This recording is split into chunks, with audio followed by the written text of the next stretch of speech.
Blog Talk Radio. Well, here we go. Second of three, and this is the one that's out of Cleveland, Ohio. So blessed to produce this one. A brother, a mentor, and a friend to me, Peter Ray. It is the American Sports History Podcast. Move out the Guardians, move out the Browns, move out the Cavaliers, and the Rock and Roll Hall of Fame. This will take center stage right now. Here's truly Mark Mancini producing about 2,500 miles to the west of him.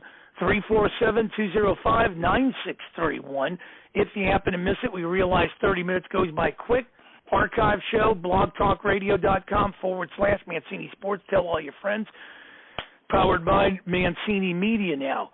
So as I lay the red carpet down, put the podium in its place, hand off the mic, more him, less than me. Peter, here come the threes. How are you? How can people get a hold of you? And this gentleman you just bringing in today, he's doing the second of a doubleheader, has his own show previously before yours, the Gross Misconduct Podcast. I'll let you guys take it away, and I'll man the boards, my friends.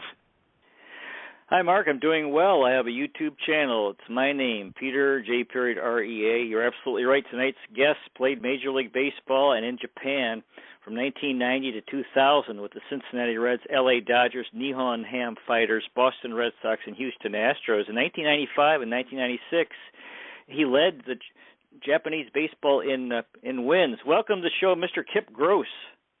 Hey, thanks for having me today. Let's have a great show, and let's talk some good baseball today.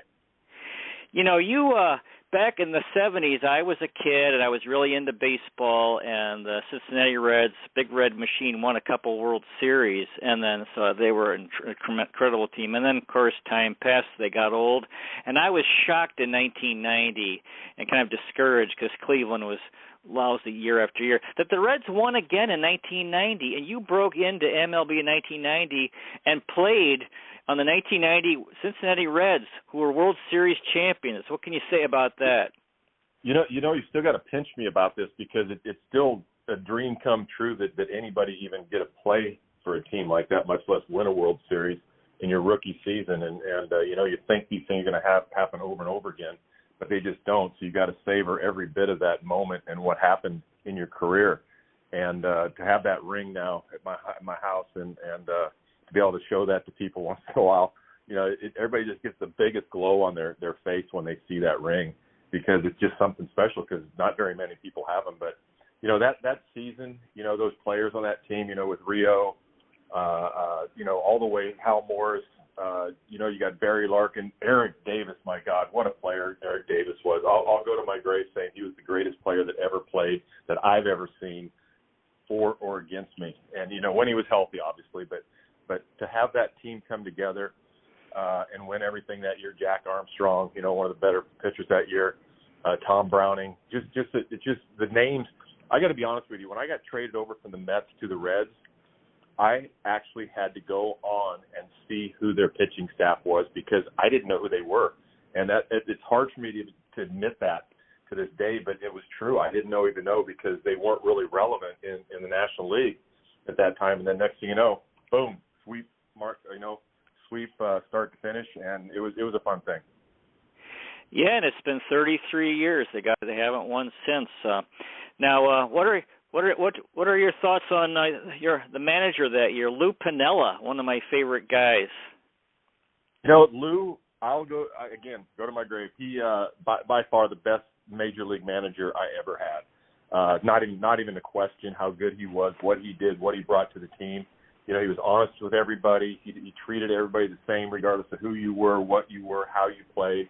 But one thing I liked about Lou was if you did something good or if you did something bad, he'd tell you right now. He wouldn't wait. A lot of players say, well, he's showing me up by telling me something in the dugout. Well, you know what? If you did it in the second inning, you might do it again in the fourth inning. So why wouldn't he tell you now not to do it in the fourth inning?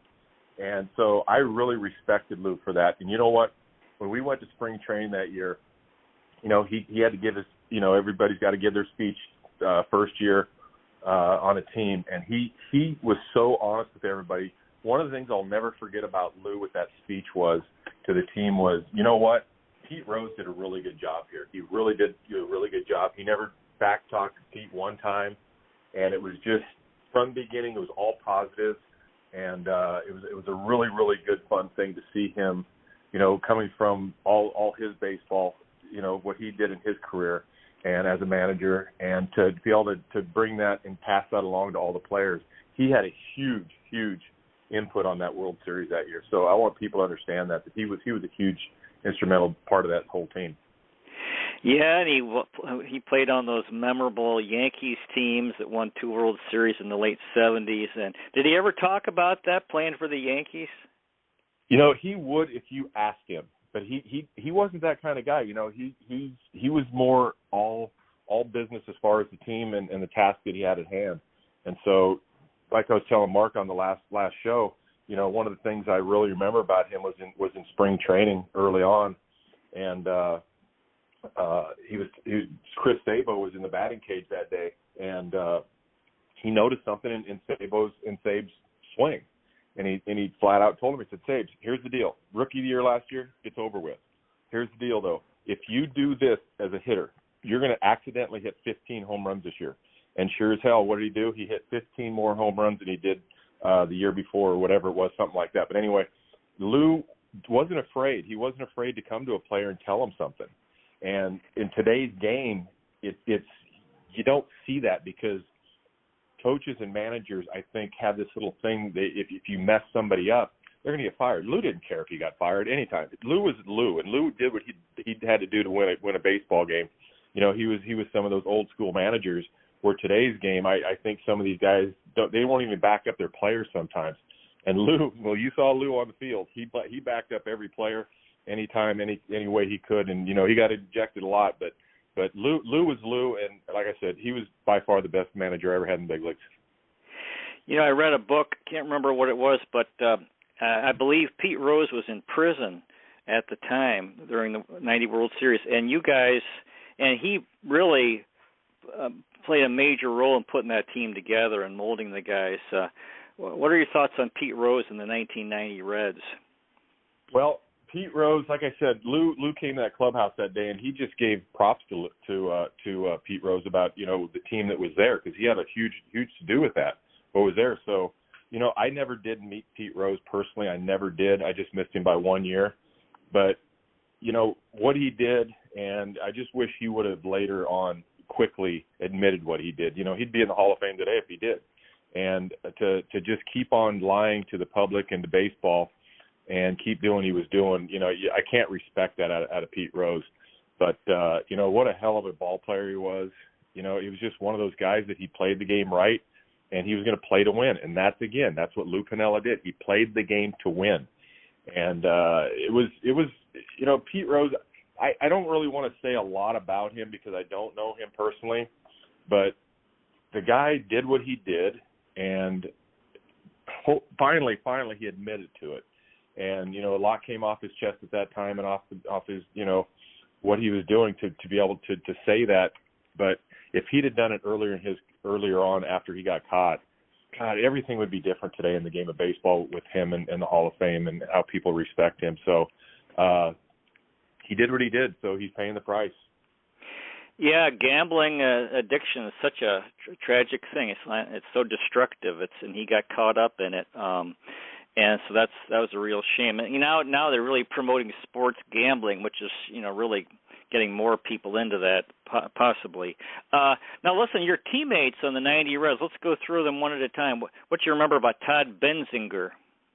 Benzo, I ended up playing with him with the Dodgers too. He, what a great guy. He. One thing about Benzo that I don't think I've ever told anybody this. He didn't even look like a baseball player, but guy could hit, he could field, he could do it all. And that's one of the things I love about the game of baseball. You don't have to look the part to play the part. And I've known a lot of players like that, like John Kruk. A lot of players that just they don't look the part, but they can play the part. But he did everything he could do to help the team for sure. He was a good guy. Okay, Mariano Duncan. Mariano Duncan, what a shortstop.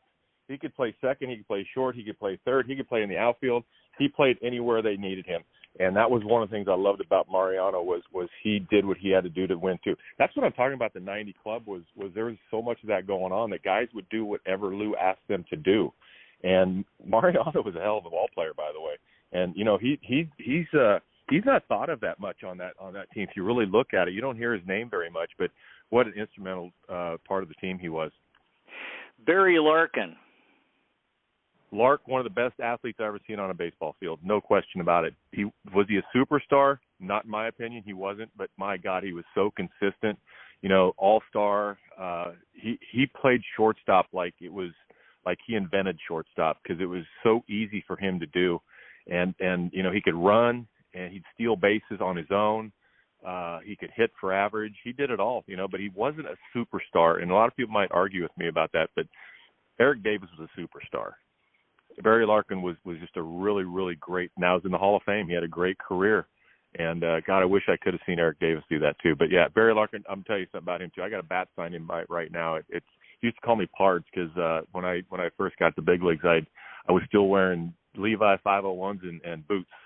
And so he'd always call me Parts all the time. But what a great guy he was. He took me in and took me places, on off days and on the road. So I loved Lark. Great guy. Chris Sabo. Sabes was a different character. He didn't say much at all. We were talking on the previous show. He would he'd beat you. I was one of those guys that was always at the clubhouse really early. And there were times I said, you know what, today I'm going to beat Sabes to that clubhouse. I never did. Not one time did I ever beat him to the clubhouse. I honestly wonder if he even had a home. But it was, you'd walk in and you go into the media room or the TV room, and there was Sabes. He had a bag of ice on each knee. On each knee, he'd have something to eat or something to drink there, and you'd be watching something on TV. That was him every day, same routine. And if you look back at baseball, the guys that have good routines, they're the players that end up playing really well and have a good career. He was a good guy. You know what? I said this a lot about Sabes also. I don't think I ever saw him one time smile during the 90 season until the final out was made in the final game of the World Series, Game 4. I don't think I did. And then it was like, okay, I can let it all out now. He was a fun guy, though. Yeah, that's funny. Some of the guys, when you watch highlights or you'll see guys. That's the guys who don't smile. That's the time they smile, for sure. Yeah. Okay, Eric Davis. I've always said this about Ed. He was by far the best baseball player I've ever seen, played against or with or against, and when he was healthy, he was just incredible. Everything he did on that field was just mind blowing. You look at him, you didn't want to miss an at bat. You didn't want to miss him when he was on the bases. You didn't want to miss a ball when it was hit to him in the outfield. One cool thing about Ed was besides me getting traded with him to the Dodgers was he every time when he's in the outfield, if he slapped his glove on his leg, he caught the ball. It was just something he did. He let you know, I'm catching this ball, and he'd slap it. Even if he dove, he'd slap his leg, and he'd catch that ball. He was one of the hardest players you ever seen play the game. Unfortunately, Marge shot on the walls, and he wrecked those walls all the time because he wasn't scared. He wanted to win. He wanted to help those pitchers out and do his thing. And Edie, we ended up getting traded to the Dodgers, and I'll tell you a quick little story. We go up to the GM's office, when we got traded, and we're sitting up there. And the GM, Fred Clare, he's got to leave for a second. He says, hang on, guys, stay here for 1 second. I got to go across to another office for a second. And we're sitting there. Me and Eric Davis are sitting there, and he says, Kip, he goes, now we're in the big leagues. It was just a surreal moment to hear him say that because, he played in Cincinnati his whole career, and I'm sure everybody knows the difference between, how players were treated as far as, money-wise and doing things with the team. I mean, Mark Schott was always known to not, open up a wallet. And then he's in Dodgers. He said that to me, and I was like, wow, that's pretty cool. The guy's a superstar here saying now we're in the big leagues. It was fun. Albert from Poway, California, he wants to know about the next guy I was going to ask you about, Paul O'Neill. Paul O'Neill, him and Sabes were a duo. Everywhere one went, the other was with him, and just a great guy. He was one of those guys. The one thing I remember about Paulie that was really kind of funny, it was memorable, was he was a really, really bad snapper. When I mean snap, as far as a temper, if a bad call or something, or or something. He didn't know how to argue or snap at an umpire or anything. And I think the one time he threw some balls out on the field, but it was just funny how he did it. It was like, should I do this or should I not do it? But great guy, kicked the ball to first base the one time. It's still a highlight today in baseball. It'll be there forever. But yeah, what a great guy. And he went on to the Yankees and did some great things. So good for Paulie. Now he's announcing games out there too. Yeah, I heard a story where Pete Rose thought he was going to get thrown out of a game, and he ran out and was yelling at the umpire. He said, "That was a great call, hell of a call. I just don't want you to throw out O'Neill. You can throw out me instead. Is that okay?" And so we need O'Neill in the game. Right, exactly. Okay, Herm Winningham. Herm, I shouldn't say quite a bit, through Facebook here and there, and I've seen him at a couple different things, events, whatever. But Herm again was one of those guys. He wasn't a starter, but he played several positions. He was big in the clubhouse.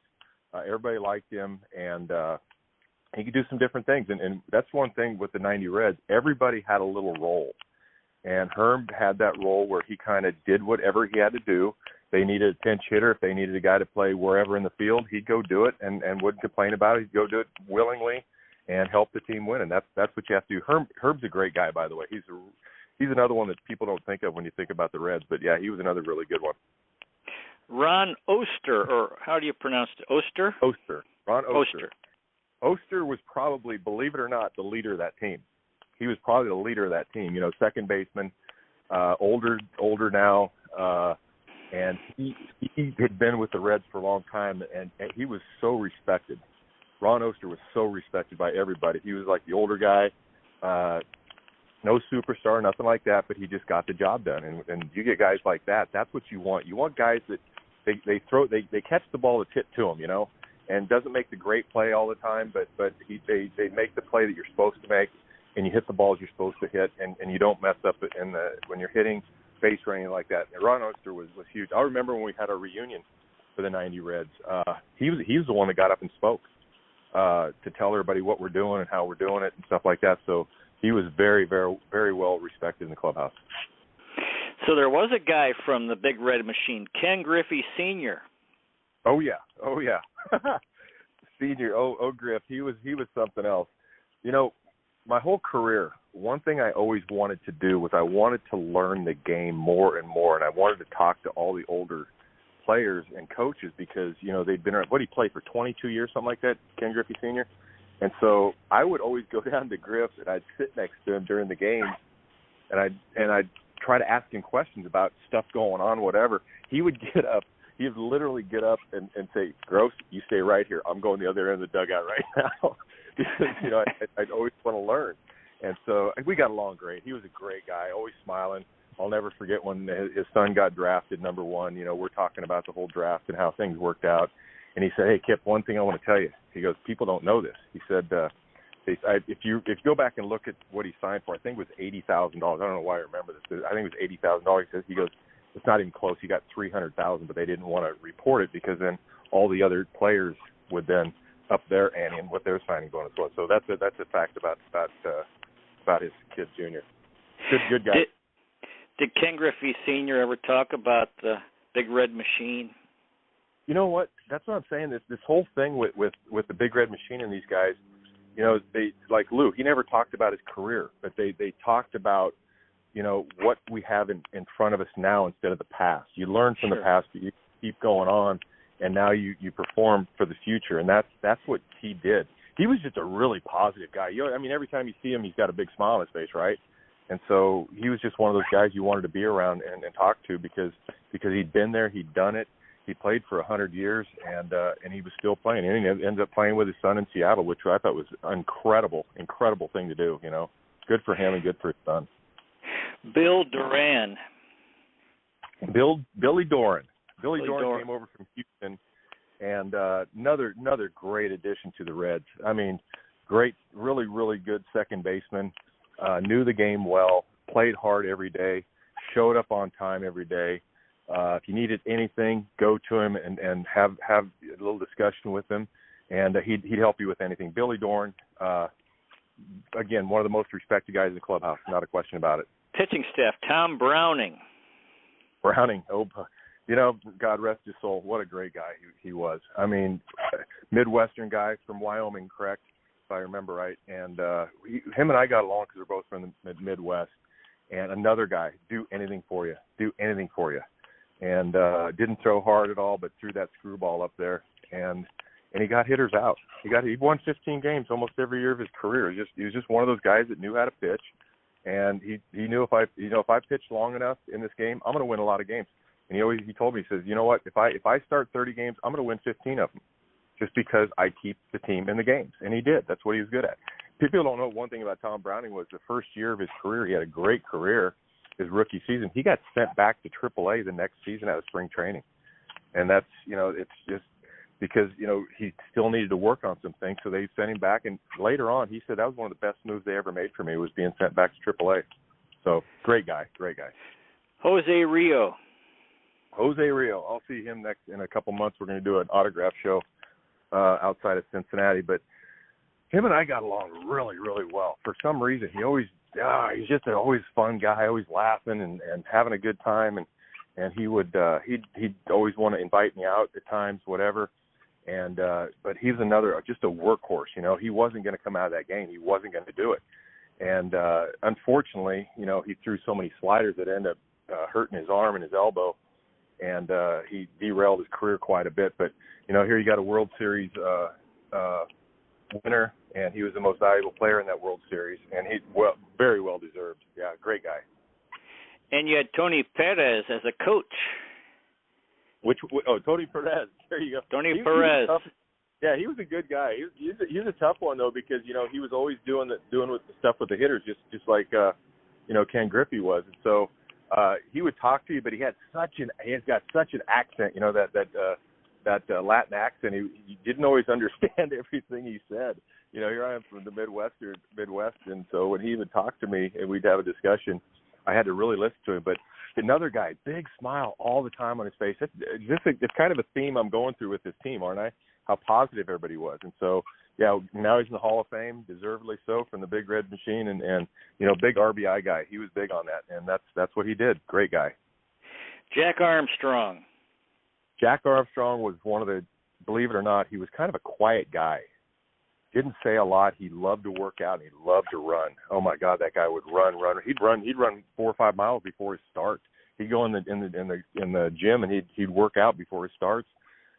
He'd come out. One thing I remember about Jack was he'd always bring about 4 or 5, I don't know, probably maybe 10 T-shirts out in the tunnel out toward the dugout, because he'd change every inning. He'd change his shirt to get out of that sweat, because he was just one of those guys that loved to work out. Great athlete. One thing guys don't probably know about Jack Armstrong was he was found by throwing a football. He was on a football field one day, not much of a baseball player, and he was throwing a football, and somebody saw him throw that football, and they was wondering how good of an arm he had. Next thing you know, he's playing in the big leagues. Great guy. He ended up hitting the All-Star game starter, right? Yeah, could be. I'm not sure. Danny Jackson, lefty. He was my throwing partner. Him and I always threw to each other pre-game in practice. And another thing people probably don't know about Danny Jackson was he threw a slider. And one of the reasons his slider was so effective was it didn't break. He always threw a backup slider, but it had the dot on it. And so hitters, they'd think slider, and so they wouldn't swing at it, and it wouldn't break. And so he'd throw it for a strike a lot of times. And that's just one of the things in baseball is you only face a pitcher so many times during the season, and so you don't get to see much of, just like I've talked about Clayton Kershaw. One of the reasons I think he's so good is because he throws one of the only left-handed curveballs so good as he does, but you don't see him very often. Danny Jackson was the same way. He was a great guy. He's always working. Danny Jackson was always working his craft, which he taught me a lot about that. So Danny Jackson, I love Danny Jackson. Great guy. Rob Dibble. Oh, there's a character. Dibs.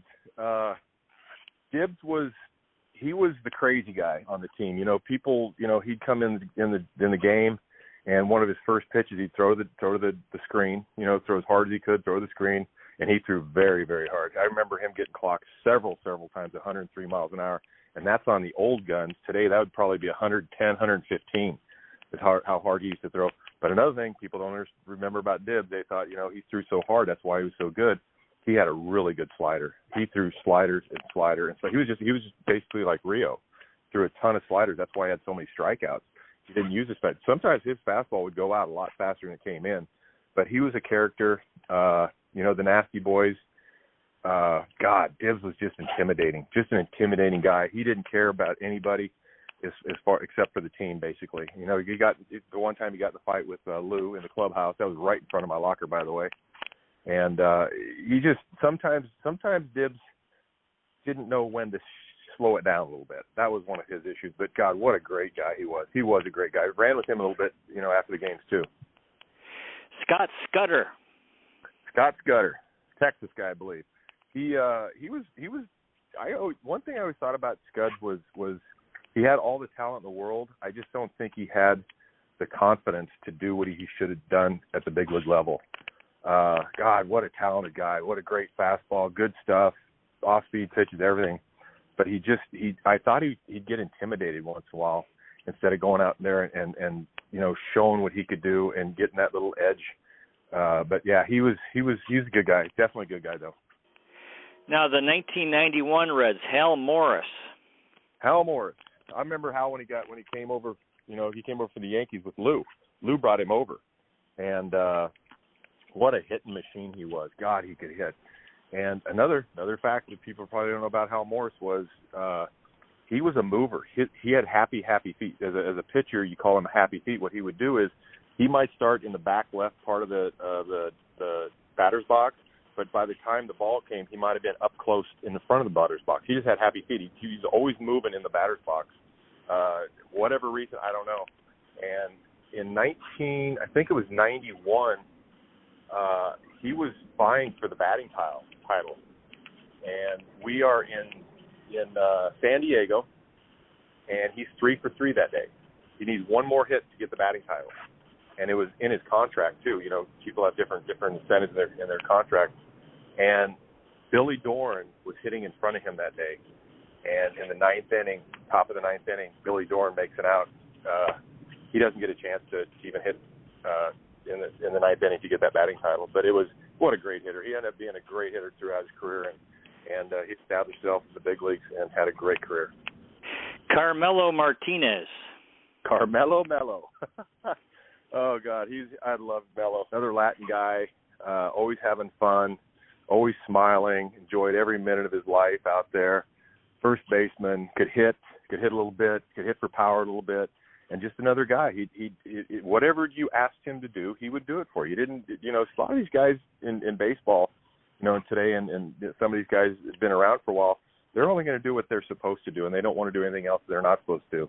And Mello was another guy. He'd do whatever you needed to do, and he wouldn't gripe or bitch about it. He'd just go about his game and do it for you. Reggie Sanders, another great guy. God, I love Reggie. And he ended up having a great career. He could have been a superstar anywhere he played, and he ended up being a really, really good player. God, he could do it all. He always reminded me of Eric Davis for some reason. And just one of those guys, he had 5 tools, and I don't know if you can say he didn't put it all together all the time, but he was just one of those guys that you wanted him on your team. Just put it that way. Let's see, Stan Jefferson. Good hitter, good guy. Again, another guy. Just do whatever you ask him to do. Good hitter, good personality. Got along with everybody in the clubhouse. Good guy. Reggie Jefferson. You could say the same thing about him as you could all the other guys. Just good guys. Everybody you're naming right now, that 90 team, everybody just got along. And so when you mention these guys like that, they knew their job. They'd go about their job. They'd do everything they had to do in pregame and work as hard as they could and get the job done. And that's what you see at the end of the World Series. We've had comments, Albert from Poway, David from Sparks, Nevada, Gary from Duluth, Minnesota, Kenneth from Peoria, Arizona. Thanks so much for those very nice comments and support for the show. Our guest tonight has been Mr. Kip Gross, who played Major League Baseball from 1990 to 2000 and in Japan from the Cincinnati Reds, LA Dodgers, Nihon Ham Fighters, Boston Red Sox, and Houston Astros. Mr. Gross, the time has flown by. Wow, what a wonderful I love hearing you talking about these guys on that team, the 1990 Reds, a very famous, beloved teams. And do you have any? Well, hopefully, we'll have you on again. We haven't gotten very far through your career. Do you have any final words tonight for our audience? You know what? The 90 Reds was just one of those teams, like I said before. Everybody got along. Everybody was smiling. Everybody had a good time. They backed each other. We could have went through a bunch of other guys too, like Norm Charlton. He was one of my favorite ball players of all time that I played with. And I give Norm a ton of credit for my entire career of how he acted in the clubhouse and what he did on the off the field also. So, I'd love to come back on. Let's do it again sometime.